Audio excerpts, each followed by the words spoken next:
It's Saturday the 11th of January in the Vendée Globe, the skipper's 62nd day at sea, and there have been a couple of problems for skippers in the last 24 hours. Near the front, Yoann Richomme has his J0 is now out of action after the halyard hook broke. It went into the water and that sail has been rendered unusable. This is a real advantage for Charlie Dalin at the front, because Richomme is going to need that, or would need that sail, as they go into these lighter easterlies in the Bay of Biscay over the next couple of days. Also, Boris Herrmann on his J2, again a halyard hook broke, and we hear from him as he had to go up the mast again, confronting his fear of heights, and so something that he really didn't want to have to do. We then take a look at the tracker, the leaderboard, a couple of PredictWind options, and then hear from Kojiro, Shiraishi and Oliver Heer. Hello everyone, hello again. If it keeps going like this, I will not find the time to shave myself. It was now a few hours occupied by to prepare the mast line, to put my J2 back up. I'm already dressed up. I will now do the last preparations on the foredeck, fully on the water obviously. And then bear away, hoist the sail on a masthead halyard, climb up, lash it, come down, lash it in the bottom, and then keep sailing. Sounds easy, but I'm not so à l'aise. There is a bit of sea, obviously the chop of the trade winds. But anyway, we will try. I tell you after how it's going. Wish me luck. And I tell you another thing after as well. I know why it happens, I think. It's a superstition thing. By the way, the part that broke is this one. So it was probably underdimensioned to start with, but there might be other reasons. It's a little bit something we put in place ourselves. It's not fully to the books, so I regret a little bit that choice, but no point of regretting now. It's could be worse, right? Cheers, talk later.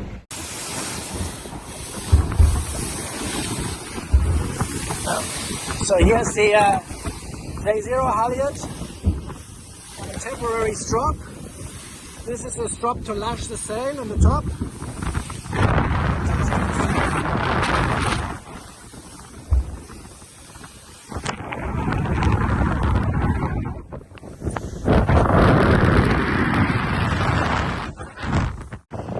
Dark already.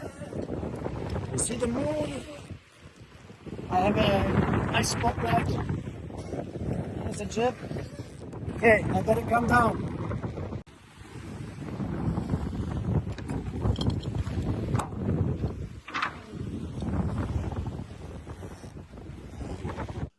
At the front, we've got Yoann Richomme, who is managing to keep in touch with Charlie Dalin in the lead, as they are in these stronger winds, but when they get into these lighter winds, these easterlies as they approach Les Sables, he really is going to be affected by the lack of that J0, which is that headsail which he will use, or would want to be using, in the lighter winds. And in safely in third place, we've got Sebastian Simon.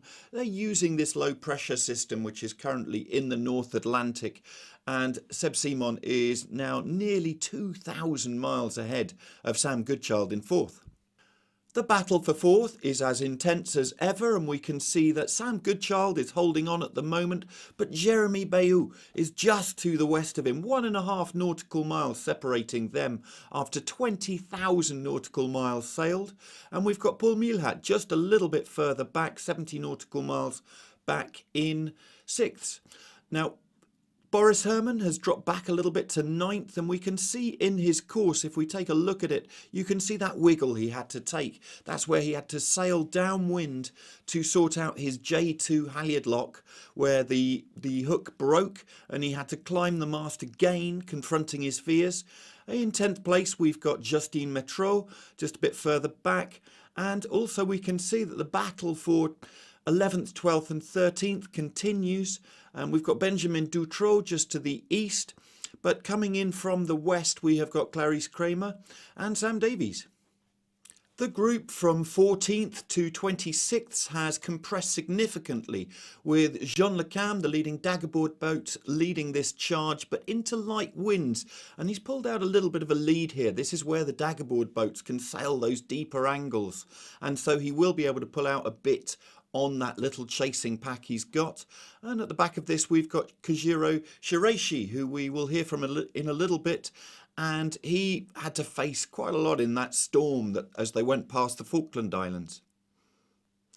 Either side of the Falkland Islands, we've got two groups of three, with three here just going to the west of the Falkland Islands, led by Eric Bellion, followed by Arnaud Boisier and Violet d'Orange. And then if we look just to the west of Cape Horn, the next group who will be rounding, we've got Oliver Heer, who we'll hear from shortly, followed by Antoine Cornick and also Jinkun Zhu. The leaderboard at 0600 hours UTC shows us that Charlie Dalin continues to hold 155 nautical miles over Yoann Richomme, and Richomme is definitely going to be hampered by the lack of that J0. There's now only 1,148 miles until the finish line, and so Dalin will start to think match racing. He will stay in between the finish line and Richomme and cover him move for move. He only has one challenger there, and he's going to want to make sure he stays in that gap, especially as they go into those easterly winds in the Bay of Biscay towards the finish line. Seb Simon there safely in third place, but you can see that Jeremy Bayou is on the charge at the moment, so close to Sam Goodchild. And with a newer generation boat, you can expect Bayou probably to overtake Goodchild in the coming hours. Boris Herrmann dropped down to 9th now with those problems with his J2 hook.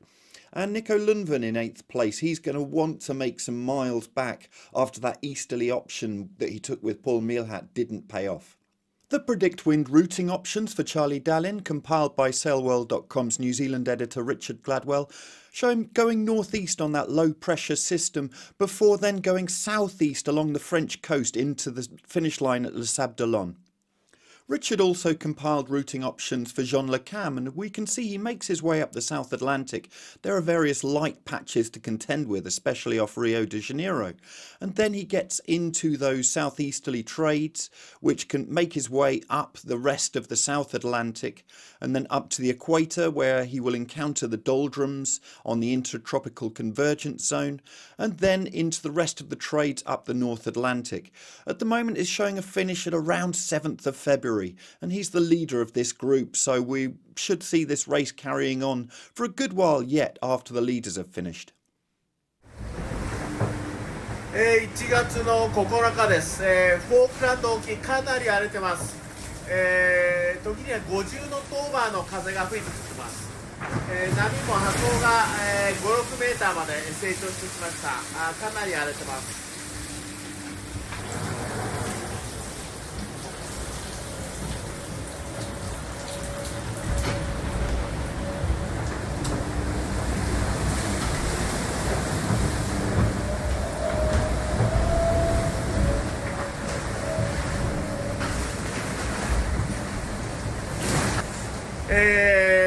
今までで一番です。何秒の中でも、平均45ぐらい吹いてる感じですね。今までで一番最大の難関ですね。これをなんとか安全に、今ストーブを下ろしてメインセール2本だけで走ってます。これをなんとか乗り切って、そうすればね、その先は海面がね、海がおとなしくなると思いますので、今日一日正念場ですね。頑張って切り抜けたいと思います。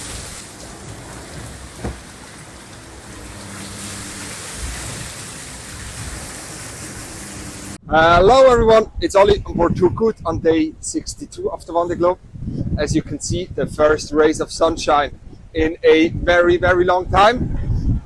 But don't be mistaken, you can see it in the background, still some very powerful clouds around. But it's nice just to get some rays of sunshine and get your vitamin D back in. I'll quickly show you around. Currently sailing with one reef and my J2 kind of upwind. Some very dark clouds around. It's still a bit like I mentioned to you yesterday. proper squally and it looks warm, but it's freezing cold and I am slowly but surely turning into an icicle. That's it from me today. Wishing you all a great weekend. And for me, it's kind of now straight line towards Cape Horn in similar conditions that I have now. So I shouldn't complain too much. Cheers. Bye-bye. Thank you for watching today. We'll continue to bring you all the latest news from the Vendée Globe, and today I'm heading up to the Bloody Mary, which is an iconic race up near London at the Queen Mary Sailing Club. And so we'll be bringing you news of that. Please do subscribe to our channel using the button down here, and take a look at sailworld.com and yachtsandyachting.com for all the latest news in the world of sailing.